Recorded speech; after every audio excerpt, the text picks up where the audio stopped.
Hello friends, this is a laparoscopic cholecystectomy in acute calculus cholecystitis in a 60-year-old female diabetic. She came with abdominal pain since one day. You can see the serous fluid, the infected fluid there. Here the gallbladder is very tense and making retraction very difficult. So first thing is to suck out the contents of the gallbladder by making a small cut near the fundus, and here you can see the callow is inflamed and frozen sometimes. Here you can see the adhesions being taken down with the suction cannula. So suction is a very good instrument for taking adhesions in the acute calculus cholecystitis. Here you can see the serosa over the gallbladder is being taken and you will reach the infundibulum. This is the first step in acute calculus cholecystitis. The cystic artery is being dissected. A hook is a very good instrument to dissect the cystic artery. Here you can appreciate the cystic artery is a branch arising from the right hepatic artery there.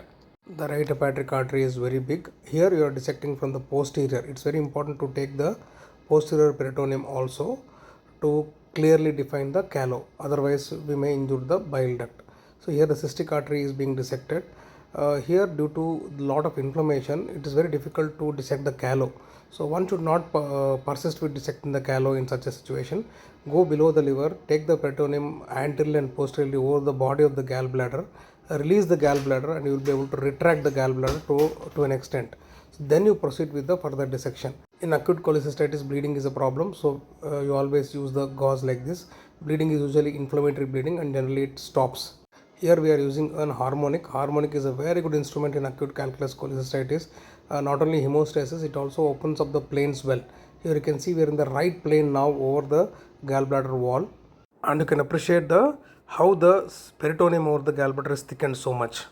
Once you take the peritoneum anteriorly and posteriorly, traction on the gallbladder will become easier, so the planes open up easily like this. Here with further dissection, you can reach from anterior to posterior, well away from the vital structures. This is a very important and a useful step of the operation acute cholecystitis when the callow is not free, and doing a dissection at the callow can be dangerous. So we always use a gauze in acute cholecystitis. Now you can see that only the posterior peritoneum is left behind. Here the cystic artery is dissected. For the dissection, you will open the posterior peritoneal wall over the gallbladder. So as the callow is not clean, we are taking the gallbladder, opening the gallbladder well away from the vital structures. See, now you can see that the cystic artery is dissected and it is clipped and divided, and further completely the gallbladder is transected with the help of harmonic well away. So this will prevent a bile duct injury. See, the large stone, it was there, it was impacted and causing acute cholecystitis. Now you can see how nicely the planes are getting open up and you are in the right plane. So this is how you do a safe cholecystectomy in acute cholecystitis when there is a lot of inflammation and the callow is not clean. This is our routine practice in calculus cholecystitis.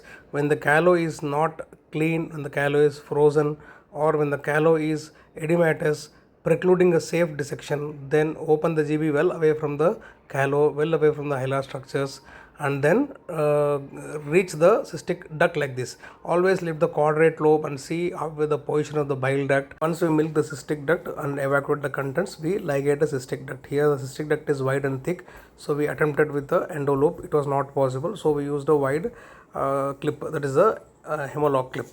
So we try to dissect the cystic duct further.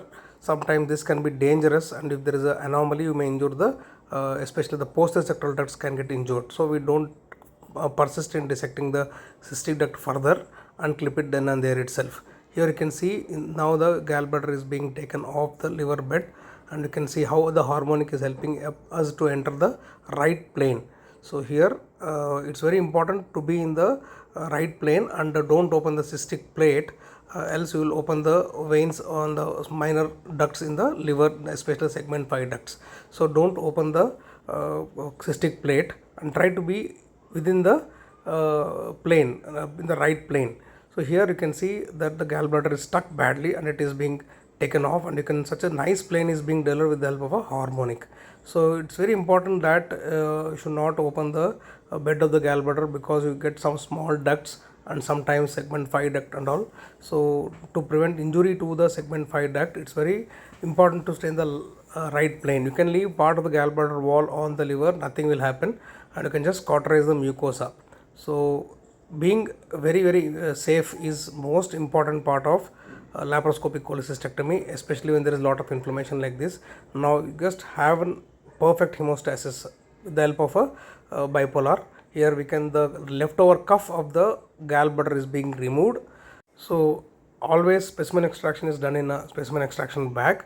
So here we didn't have a specimen extraction bag at that time, so I am removing the gallbladder piecemeal. So else this gallbladder will stuck in the wound and we have to extend the wound. Here the gallbladder is made into small pieces and these small pieces are removed. Even a large stone can be crushed and removed. Here we used a small glove to remove the stone. It was a large stone, so we use a small glove like a specimen bag and then crush the stone within the specimen bag and then remove the stone. After this, a thorough wash is very important. Look for any bile leaks and hemostasis should be pakka. After thorough hemostasis and checking counts, give a wash like this, and then sometimes we leave a drain, especially if the patient is on antiplatelets or there was a lot of spillage or there's doubt of some bleeding. Otherwise, we routinely don't use a drain in calculus cholecystitis after cholecystectomy. Thanks for watching. If you are not subscribed, please like, share and subscribe and comment. At the end, always look for adhesions at the port entry site and see if there is any injury and remove the port, the entry port under vision.